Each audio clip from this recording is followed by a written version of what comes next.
केंद्रीय मंत्रिमंडल में मेरे साथी श्रीमान अमित शाह, चंडीगढ़ के प्रशासक श्री गुलाबचंद कटारिया जी, राज्यसभा के मेरे साथी सांसद सतनाम सिंह संधू जी, उपस्थित अन्य जनप्रतिनिधिगण, देवी और सज्जनों, चंडीगढ़ आने से लगता है कि अपनों के बीच आ गया हूं।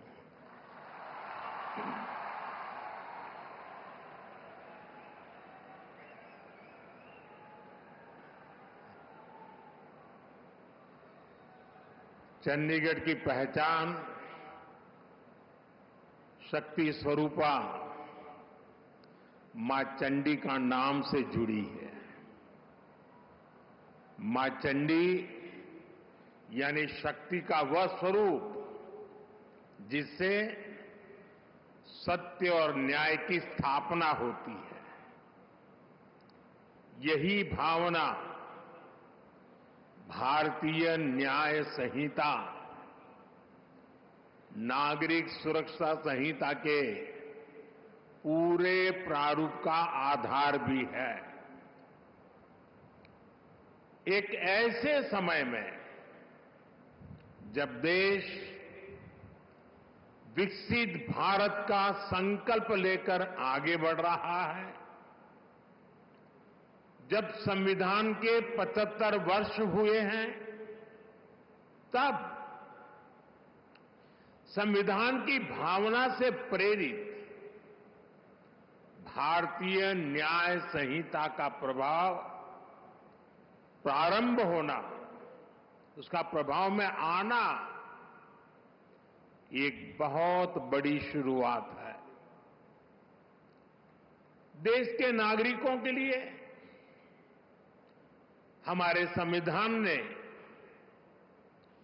जिन आदर्शों की कल्पना की थी, उन्हें पूरा करने की दिशा में ये ठोस प्रयास है।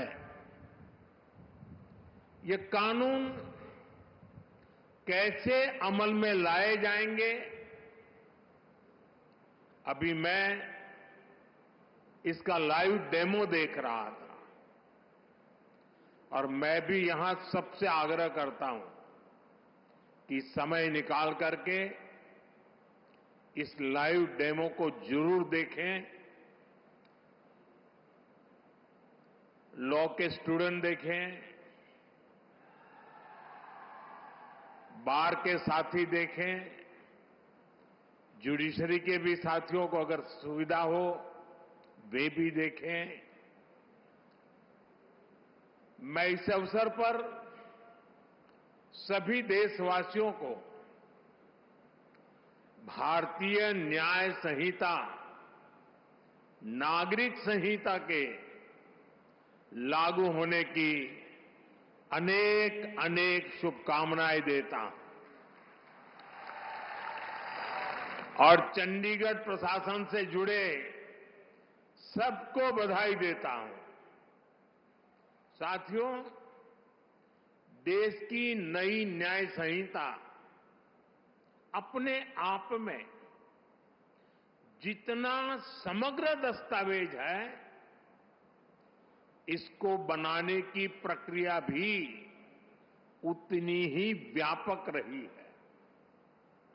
इसमें देश के कितने ही महान संविधानविदों और कानूनविदों की मेहनत जुड़ी है। गृह मंत्रालय ने इसे लेकर जनवरी 2020 में सुझाव मांगे थे। इसमें देश के मुख्य न्यायाधीशों का सुझाव और मार्गदर्शन रहा। इनमें हाई कोर्ट के चीफ जस्टिस, उन्होंने भरपूर सहयोग दिया। देश का supreme court, 16 high court, judicial academies, अनेकों लॉ इंस्टीट्यूशंस, सिविल सोसाइटी के लोग, अन्य बुद्धिजीवी, इन सब ने वर्षों तक मंथन किया, संवाद किया, अपने अनुभवों को पिरोया। आधुनिक परिप्रेक्ष्य में देश की जरूरतों पर चर्चा की गई। आजादी के 7 दशकों में न्याय व्यवस्था के सामने जो चैलेंजेज आए, उन पर गहन मंथन किया गया। हर कानून का व्यवहारिक पक्ष देखा गया, फ्यूचरिस्टिक पैरामीटर्स पर उसे कसा गया। तब भारतीय न्याय संहिता अपने इस स्वरूप में हमारे सामने आई है। मैं इसके लिए देश के सुप्रीम कोर्ट का, ऑनरेबल जजेस का, देश की सभी हाई कोर्ट्स का, विशेषकर हरियाणा पंजाब हाई कोर्ट का मैं विशेष आभार प्रकट करता हूं। मैं बार का भी धन्यवाद करता हूं कि जिन्होंने आगे आकर इस न्याय संहिता की ओनरशिप ली है। बार के सभी साथी बहुत बहुत अभिनंदन के अधिकारी हैं। मुझे भरोसा है सबके सहयोग से बनी भारत की ये न्याय संहिता भारत की न्याय यात्रा में मील का पत्थर साबित होगी।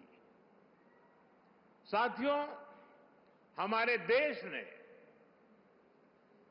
1947 में आजादी हासिल की थी।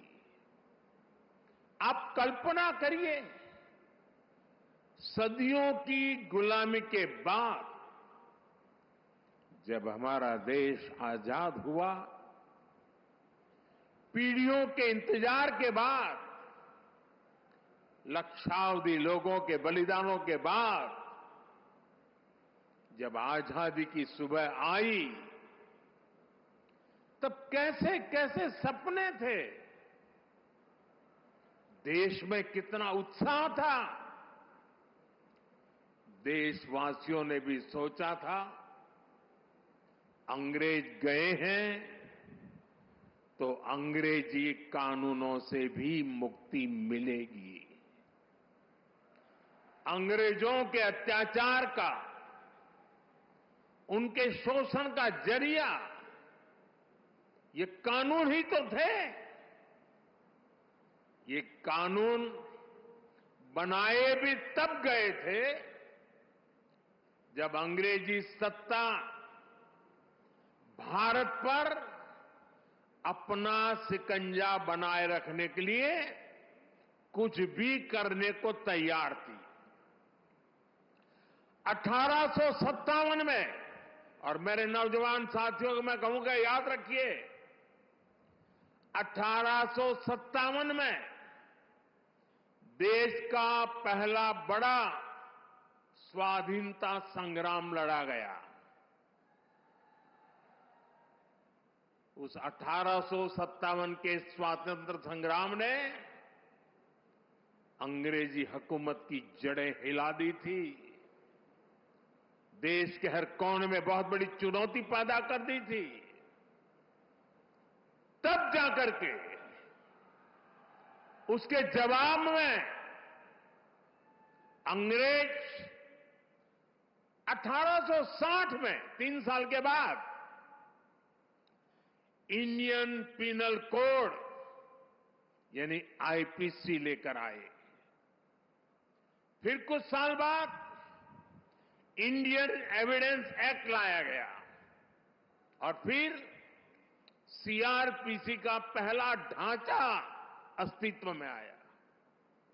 इन कानूनों की सोच और मकसद यही था कि भारतीयों को दंड दिया जाए, गुलाम रखा जाए।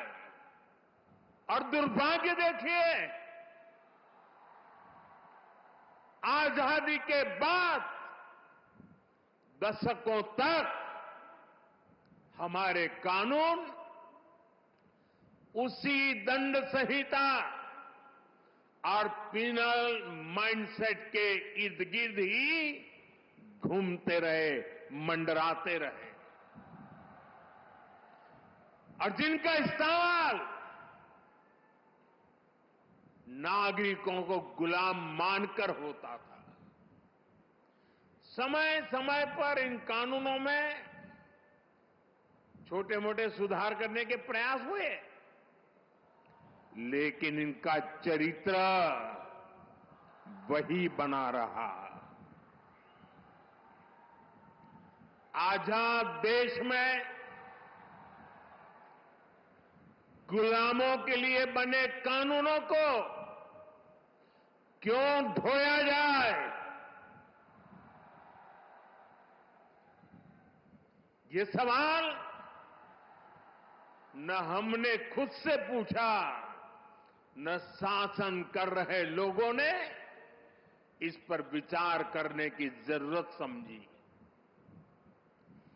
गुलामी की इस मानसिकता ने भारत की प्रगति को, भारत की विकास यात्रा को बहुत ज्यादा प्रभावित किया। साथियों, देश अब उस कॉलोनियल माइंडसेट से बाहर निकले, राष्ट्र के सामर्थ्य का प्रयोग राष्ट्र निर्माण में हो, इसके लिए राष्ट्रीय चिंतन आवश्यक था। और इसलिए मैंने 15 अगस्त को लाल किले से गुलामी की मानसिकता से मुक्ति का संकल्प देश के सामने रखा था। अब भारतीय न्याय संहिता, नागरिक संहिता, इसके जरिए देश ने उस दिशा में एक और मजबूत कदम उठाया है। हमारी न्याय संहिता of the people, by the people, for the people की उस भावना को सशक्त कर रही है जो लोकतंत्र का आधार होती है। साथियों, न्याय संहिता समानता, समरसता और सामाजिक न्याय के विचारों से बुनी गई है। हम हमेशा से सुनते आए हैं कि कानून की नजर में सब बराबर होते हैं, लेकिन व्यवहारिक सच्चाई कुछ और ही दिखाई देती है। गरीब, कमजोर व्यक्ति कानून के नाम से डरता था। जहां तक संभव होता था, वो कोर्ट, कचहरी और थाने में कदम रखने से डरता था। अब भारतीय न्याय संहिता समाज के इस मनोविज्ञान को बदलने का काम करेगी।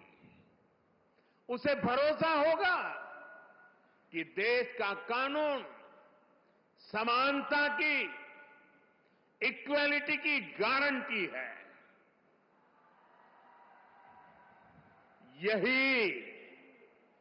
यही सच्चा सामाजिक न्याय है, जिसका भरोसा हमारे संविधान में दिलाया गया है। साथियों, भारतीय न्याय संहिता, भारतीय नागरिक सुरक्षा संहिता हर पीड़ित के प्रति संवेदनशीलता से परिपूर्ण है। देश के नागरिकों को इसकी बारीकियों का पता चलना ये भी उतना ही आवश्यक है। इसलिए मैं चाहूंगा आज यहां चंडीगढ़ में दिखाए लाइव डेमो को हर राज्य की पुलिस को अपने यहां प्रचारित प्रसारित करना चाहिए। जैसे शिकायत के 90 दिनों के भीतर पीड़ित को केस की प्रगति से संबंधित जानकारी देनी होगी। ये जानकारी एसएमएस जैसी डिजिटल सेवाओं के जरिए सीधे उस तक पहुंचेगी। पुलिस के काम में बाधा डालने वाले व्यक्ति के खिलाफ एक्शन लेने की व्यवस्था बनाई गई है। महिलाओं की सुरक्षा के लिए न्याय संहिता में एक अलग चैप्टर रखा गया है। वर्क प्लेस पर महिलाओं के अधिकार और सुरक्षा, घर और समाज में उनके और बच्चों के अधिकार, भारतीय न्याय संहिता ये सुनिश्चित करती है कि कानून पीड़िता के साथ खड़ा हो। इसमें एक और अहम प्रावधान किया गया है। अब महिलाओं के खिलाफ बलात्कार जैसे घृणित अपराधों में पहली हियरिंग से 60 दिन के भीतर चार्ज फ्रेम करने ही होंगे। सुनवाई पूरी होने के 45 दिनों के भीतर भीतर फैसला भी सुनाया जाना अनिवार्य कर दिया गया है। ये भी तय किया गया है कि किसी केस में 2 बार से अधिक स्थगन एडजमेंट नहीं लिया जा सकेगा। साथियों, भारतीय न्याय संहिता का मूल मंत्र है सिटीजन फर्स्ट। ये कानून नागरिक अधिकारों के प्रोटेक्टर बन रहे हैं, ईज ऑफ जस्टिस का आधार बन रहे हैं। पहले एफआईआर करवाना भी कितना मुश्किल होता था, लेकिन अब जीरो एफआईआर को भी कानूनी रूप दे दिया गया है। अब उसे कहीं से भी केस दर्ज कराने की सहूलियत मिली है। एफआईआर की कॉपी पीड़ित को दी जाए, उसे ये अधिकार दिया गया है। अब आरोपी के ऊपर कोई केस अगर हटाना भी है तो तभी हटेगा जब पीड़ित की सहमति होगी। अब पुलिस किसी भी व्यक्ति को अपनी मर्जी से हिरासत में नहीं ले सकेगी। उसके परिजनों को सूचित करना ये भी न्याय संहिता में अनिवार्य कर दिया गया है। भारतीय न्याय संहिता का एक और पक्ष है उसकी मानवीयता, उसकी संवेदनशीलता। अब आरोपी को बिना सजा बहुत लंबे समय तक जेल में नहीं रखा जा सकता। अब 3 वर्ष से कम सजा वाले अपराध के मामले में गिरफ्तारी भी हायर अथॉरिटी की सहमति से ही हो सकती है। छोटे अपराधों के लिए अनिवार्य जमानत का प्रावधान भी किया गया है। साधारण अपराधों में सजा की जगह कम्युनिटी सर्विस का विकल्प भी रखा गया है। ये आरोपी को समाज हित में सकारात्मक दिशा में आगे बढ़ने के नए अवसर देगा। फर्स्ट टाइम ऑफेंडर्स के लिए भी न्याय संहिता बहुत संवेदनशील है। देश के लोगों को ये जानकर भी खुशी होगी कि भारतीय न्याय संहिता के लागू होने के बाद जेलों से ऐसे हजारों कैदियों को छोड़ा गया है जो पुराने कानूनों की वजह से जेलों में बंद थे। आप कल्पना कर सकते हैं, एक नई व्यवस्था, नया कानून नागरिक अधिकारों के सशक्तिकरण को कितनी ऊंचाई दे सकता है। साथियों, न्याय की पहली कसौटी है समय से न्याय मिलना। हम सब बोलते और सुनते भी आए हैं, जस्टिस डिलेड, जस्टिस डिनाइड। इसलिए भारतीय न्याय संहिता, नागरिक सुरक्षा संहिता के जरिए देश ने त्वरित न्याय की तरफ बड़ा कदम उठाया है। इसमें जल्दी चार्जशीट फाइल करने और जल्दी फैसला सुनाने को प्राथमिकता दी गई है। किसी भी केस में हर चरण को पूरा करने के लिए समय सीमा तय की गई है। ये व्यवस्था देश में लागू हुए अभी कुछ ही महीने हुए हैं। इसे परिपक्व होने के लिए अभी समय चाहिए, लेकिन इतने कम अंतराल में ही जो बदलाव हमें दिख रहे हैं, देश के अलग अलग हिस्सों से जो जानकारियां मिल रही हैं, वे वाकई बहुत संतोष देने वाली है, उत्साहजनक है। आप लोग तो यहां भली बात ही जानते हैं, हमारे इस चंडीगढ़ में ही वाहन चोरी, व्हीकल की चोरी करने के एक केस में एफआईआर होने के बाद आरोपी को सिर्फ 2 महीने 11 दिन में अदालत ने सजा सुना दी, उसको सजा मिल गई। क्षेत्र में अशांति फैलाने के एक और आरोपी को अदालत ने सिर्फ 20 दिन में पूरी सुनवाई के बाद सजा भी सुनाई दी। दिल्ली में भी एक केस में एफआईआर से लेकर फैसला आने तक सिर्फ 60 दिन का समय लगा। आरोपी को 20 साल की सजा सुनाई गई। बिहार के छपरा में भी एक मर्डर केस में एफआईआर से लेकर फैसला आने तक सिर्फ 14 दिन लगे और आरोपियों को उम्र कैद की सजा हो गई। ये फैसले दिखाते हैं कि भारतीय न्याय संहिता की ताकत क्या है, उसका प्रभाव क्या है।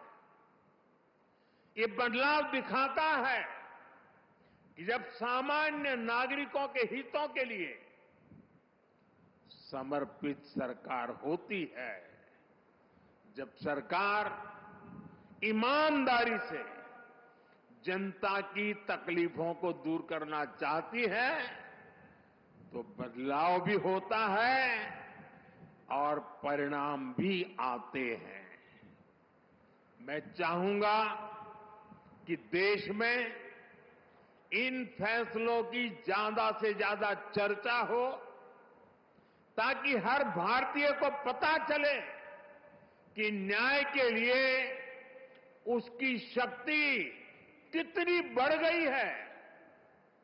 इससे अपराधियों को भी पता चलेगा कि अब तारीख पर तारीख के दिन लद गए हैं। साथियों, नियम और या कानून तभी प्रभावी रहते हैं जब समय के मुताबिक प्रासंगिक हो। आज दुनिया इतनी तेजी से बदल रही है, अपराध और अपराधियों के तौर तरीके बदल गए हैं। ऐसे में 19वीं शताब्दी में जड़े जमाए कोई व्यवस्था कैसे व्यवहारिक हो सकती थी। इसलिए हमने इन कानूनों को भारतीय बनाने के साथ साथ आधुनिक भी बनाया है। यहां अभी हमने देखा भी कि अब डिजिटल एविडेंस को भी कैसे एक महत्वपूर्ण साक्ष्य के रूप में रखा गया है। जांच के दौरान सबूतों से छेड़छाड़ न हो, इसके लिए पूरे प्रोसेस की वीडियोग्राफी को अनिवार्य किया गया है। नए कानूनों को लागू करने के लिए ई साक्ष्य, न्याय श्रुति, न्याय सेतु, ई समान पोर्टल जैसे उपयोगी साधन तैयार किए गए हैं। अब कोर्ट और पुलिस की तरफ से सीधे फोन पर इलेक्ट्रॉनिक मीडियम से सम्मन सर्व किए जा कर सकते हैं। विटनेस के स्टेटमेंट की ऑडियो वीडियो रिकॉर्डिंग भी की जा सकती है। डिजिटल एविडेंस भी अब कोर्ट में मान्य होंगे, वो न्याय का आधार बनेंगे। उदाहरण के तौर पर चोरी के मामले में फिंगरप्रिंट का मिलान, बलात्कार के मामलों में डीएनए सैंपल का मिलान, हत्या के केस में पीड़ित को लगी गोली और आरोपी के पास से जब्त की गई बंदूक के साइज का मैच, वीडियो एविडेंस के साथ ये सब कानूनी आधार बनेंगे। साथियों, इससे अपराधी के पकड़े जाने तक अनावश्यक समय बर्बाद नहीं होगा। ये बदलाव देश की सुरक्षा के लिए भी उतने ही जरूरी थे। डिजिटल साक्ष्यों और टेक्नोलॉजी के इंटीग्रेशन से हमें आतंकवाद के खिलाफ लड़ने में भी ज्यादा मदद मिलेगी। अब नए कानूनों में आतंकवादी या आतंकी संगठन कानून की जटिलताओं का फायदा नहीं उठा सकेंगे। साथियों, नई न्याय संहिता, नागरिक सुरक्षा संहिता से हर विभाग की प्रोडक्टिविटी बढ़ेगी और देश की प्रगति को गति मिलेगी। कानूनी अड़चनों के कारण जो भ्रष्टाचार को बल मिलता था, उस पर लगाम लगाने में मदद मिलेगी। ज्यादातर विदेशी निवेशक पहले भारत में इसलिए निवेश नहीं करना चाहते थे क्योंकि कोई मुकदमा हुआ तो उसी में वर्षों निकल जाएंगे। जब ये डर खत्म होगा तो निवेश बढ़ेगा, देश की अर्थव्यवस्था मजबूत होगी। साथियों, देश का कानून नागरिकों के लिए होता है, इसलिए कानूनी प्रक्रियाएं भी पब्लिक की सुविधा के लिए होनी चाहिए। लेकिन पुरानी व्यवस्था में प्रोसेस ही पनिशमेंट बन गया था। एक स्वस्थ समाज में कानून का संबल होना चाहिए, लेकिन आईपीसी में केवल कानून का डर ही एकमात्र तरीका था, वो भी अपराधी से ज्यादा ईमानदार लोगों को, जो बेचारे विक्टिम हैं, उनको डर रहता था। यहां तक कि सड़क पर किसी का एक्सीडेंट हो जाए तो लोग मदद करने से घबराते थे। उन्हें लगता था कि उल्टा वो खुद पुलिस के पचड़े में फंस जाएंगे। लेकिन अब मदद करने वालों को इन परेशानियों से मुक्त कर दिया गया है। इसी तरह हमने अंग्रेजी शासन के 1500 से ज्यादा कानून, पुराने कानूनों को भी खत्म किया। जब ये कानून खत्म हुए तब लोगों को हैरानी हुई थी कि क्या देश में ऐसे ऐसे कानून हम ढो रहे थे, ऐसे ऐसे कानून बने थे। साथियों, हमारे देश में कानून नागरिक सशक्तिकरण का माध्यम बने, इसके लिए हम सबको अपना नजरिया व्यापक बनाना चाहिए। ये बात मैं इसलिए कह रहा हूं क्योंकि हमारे यहां कुछ कानूनों की तो खूब चर्चा हो जाती है, चर्चा होनी भी चाहिए, लेकिन कई अहम कानून हमारे विमर्श से वंचित रह जाते हैं। जैसे आर्टिकल 370 हटा, इस पर खूब बात हुई। 3 तलाक पर कानून आया, उसकी खूब चर्चा हुई। इन दिनों वक्फ बोर्ड से जुड़े कानून पर बहस चल रही है। हमें चाहिए हम इतना ही महत्वपूर्ण उन कानूनों को भी दें जो नागरिकों की गरिमा और स्वाभिमान बढ़ाने के लिए बने हैं। अब जैसे आज अंतर्राष्ट्रीय दिव्यांग दिवस है। देश के दिव्यांग हमारे ही परिवार के सदस्य हैं, लेकिन पुराने कानूनों में दिव्यांगों को किस कैटेगरी में रखा गया था? दिव्यांगों के लिए ऐसे ऐसे अपमानजनक शब्दों का प्रयोग किया गया था जिन्हें कोई भी सभ्य समाज स्वीकार नहीं कर सकता। हमने ही सबसे पहले इस वर्ग को दिव्यांग कहना शुरू किया। उन्हें कमजोर फील कराने वाले शब्दों से छुटकारा दिया। 2016 में हमने rights of persons with disabilities act लागू करवाया। ये केवल दिव्यांगों से जुड़ा कानून नहीं था, ये समाज को और ज्यादा संवेदनशील बनाने का अभियान भी था।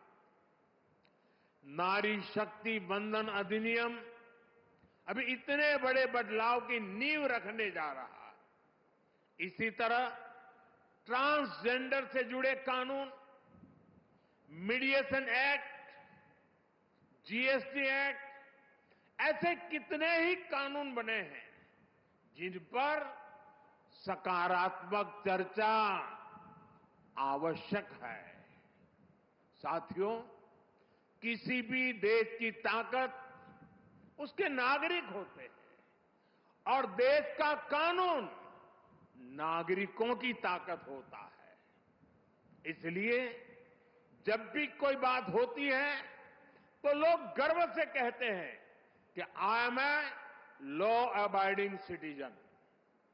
कानून के प्रति नागरिकों की ये निष्ठा राष्ट्र की बहुत बड़ी पूंजी होती है। ये पूंजी कम न हो, देशवासियों का विश्वास बिखरे ना, ये हम सबकी सामूहिक जिम्मेदारी है। इसलिए मैं चाहता हूं कि हर विभाग, हर एजेंसी, हर अधिकारी और हर पुलिसकर्मी नए प्रावधानों को जाने उनकी भावना को समझे। विशेष रूप से मैं देश के सभी राज्य सरकारों से अनुरोध करना चाहता हूं, भारतीय न्याय संहिता, नागरिक सुरक्षा संहिता प्रभावी ढंग से लागू हो, उनका जमीन पर असर दिखे, इसके लिए सभी राज्य सरकारों को सक्रिय होकर काम करना होगा।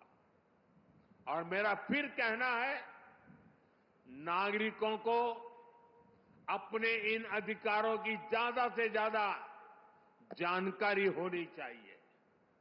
हमें मिलकर इसके लिए प्रयास करना है, क्योंकि ये जितना प्रभावी तरीके से लागू होंगे, हम देश को उतना ही बेहतर भविष्य दे पाएंगे। ये भविष्य आपके भी और आपके बच्चों का भी जीवन तय करने वाला है, आपके सर्विस सेटिस्फैक्शन को तय करने वाला है। मुझे विश्वास है, हम सब मिलकर इस दिशा में काम करेंगे, राष्ट्र निर्माण में अपनी भूमिका बढ़ाएंगे। इसी के साथ आप सभी को, सभी देशवासियों को एक बार फिर भारतीय न्याय संहिता, नागरिक सुरक्षा संहिता की बहुत बहुत शुभकामनाएं देता हूं। और चंडीगढ़ का ये शानदार माहौल, आपका प्यार, आपका उत्साह, उसको सलाम करते हुए मेरी वाणी को विराम देता हूं। बहुत बहुत धन्यवाद। बहुत बहुत आभार।